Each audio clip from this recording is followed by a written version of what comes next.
Alright guys, welcome back to the channel. Today I'm excited to install a brand new block heater on our Massey Ferguson GC1725M. So sit back, relax, let's go ahead and get this started.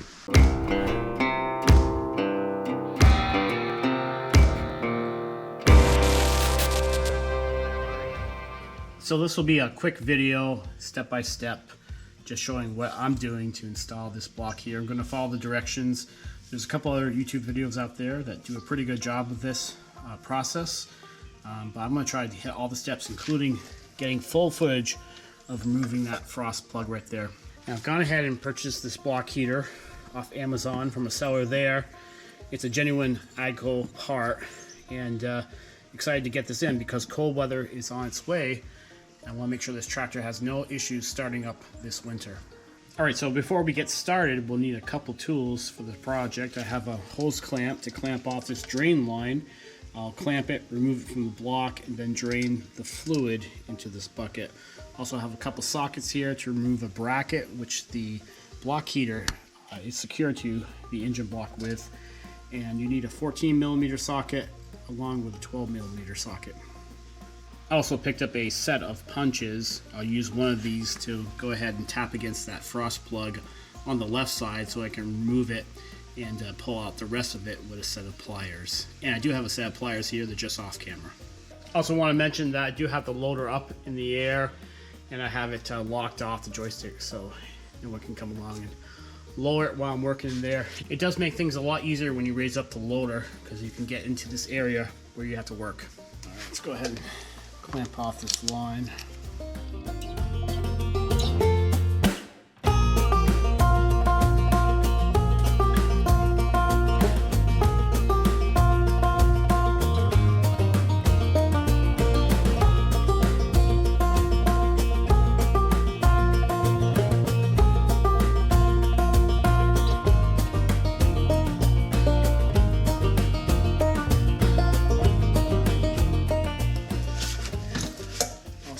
Open up the radiator cap. Should work a lot better now. Here we go.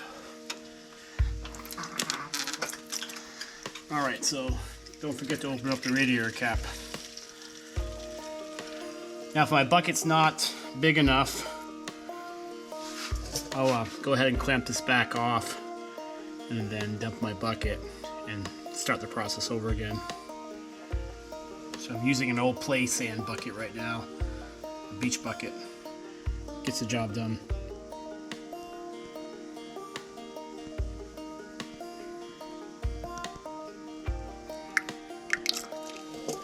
Let's see if I can hold it. There we go.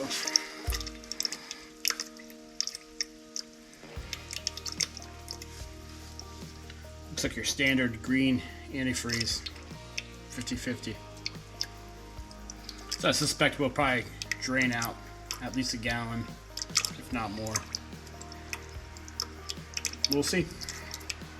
Just one more thought while we're draining this antifreeze. I'm sort of glad I forgot to take the cap off. If I had the cap off already, I think I would have had a big mess in my hands. So I just barely got it going, and then I opened the cap up, and that created obviously the air gap to let this drain out. Alright, so I'm going to go ahead and remove the bracket right now. I guess you can use the bracket in any order you want.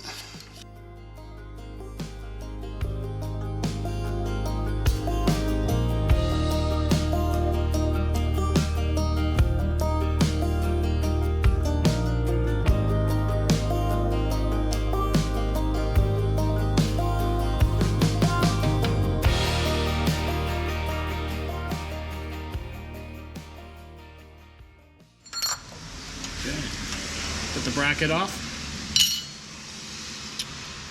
and the hardware. Alright, I'm going to get set up to punch out this frost plug next. Maybe I'll get some more light in here, and I'm going to probably lose a little bit of coolant here, so I want to get some towels or rags down underneath the tractor, as well as some kind of tray down there to catch any coolant that comes out. Okay, so this is the most critical part, I think, of the process. Is we have to tap, the directions say to tap on the left side, we want to swivel this frost plug out, then grab it with the needle nose. And I think kind of the big worry is we don't want to push this into the block and have it fall down or off to the side. So there's a couple good videos on doing the block heater already on YouTube, but everyone seems to skip over this full part of tapping this out.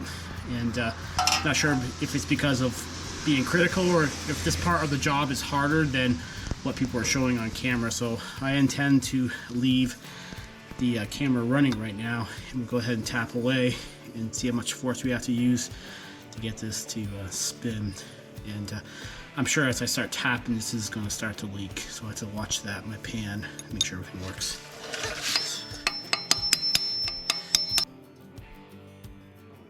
Alright guys, I want to jump in on a few thoughts here as we fast forward and keep this camera running. So I have a couple of ideas and tips to offer. The first thing is getting in a position where you can tap on this frost plug. It's a really tight and awkward space to be working in. This is definitely the most challenging step in the entire process of installing the block heater. I tried using a couple of different punches, both the 1/4 inch and 3/8 sizes. I even tried using a socket extension just to get better leverage and position on the frost plug. Now it seems like I was tapping forever and I was becoming concerned and a little frustrated. Eventually, after enough taps, I finally got the frost plug to start to swivel. Now here's the best advice I can offer going forward. Once you start to see it swivel, go ahead and use a flathead screwdriver just to tap on the very edge of the frost plug that's being pushed into the engine block. This will complete the swivel process and allow you to pull out that frost plug with ease. Definitely be prepared for a flood of coolant to come out of that engine block. Again, getting that frost plug out of the engine block is definitely the hardest part of the process. Moving forward, it's really easy installing the block heater. Just make sure everything's clean here. That's good. Alright, so I got some WD-40 white lithium grease. I'm going to put a little bit on this seal. Alright, so you can probably use any type of grease on that. You just want to get that, so get some lubrication on that seal. It goes actually in pretty well, pretty easy. All right, I am going to tap it in with the block just to make sure it's good to go here. It's in pretty good shape.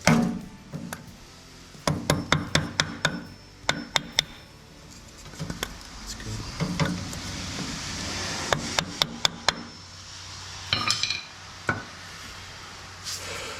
All right.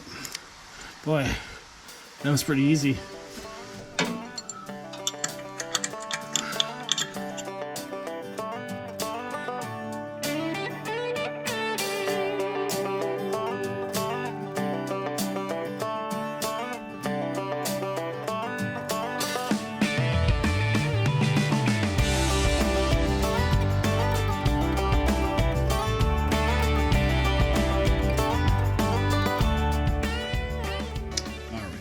The other block end, heater end here, and you can see there's a hot neutral, and then there's a little brass strip on top.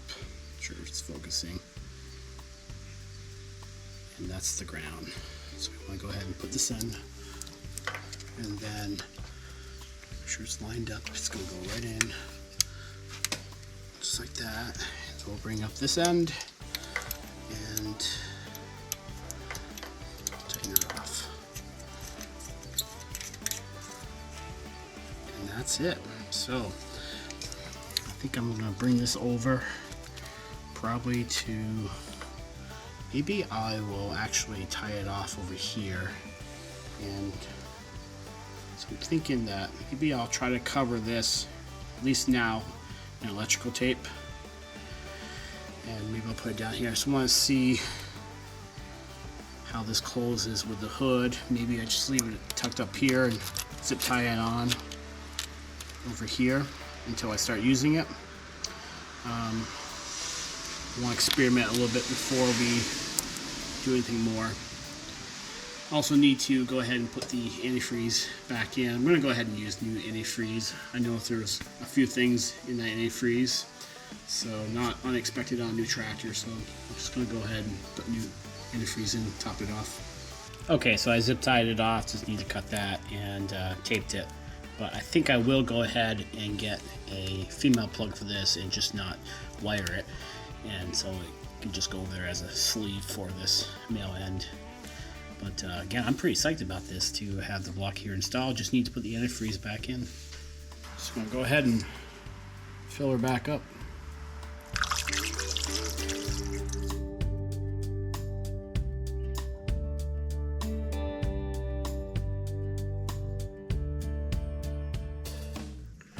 It's always good to recheck. Gonna find probably air pockets in the engine block there, so I'll just keep adding till it's topped off. Let's see, leaks over on the engine here a little bit.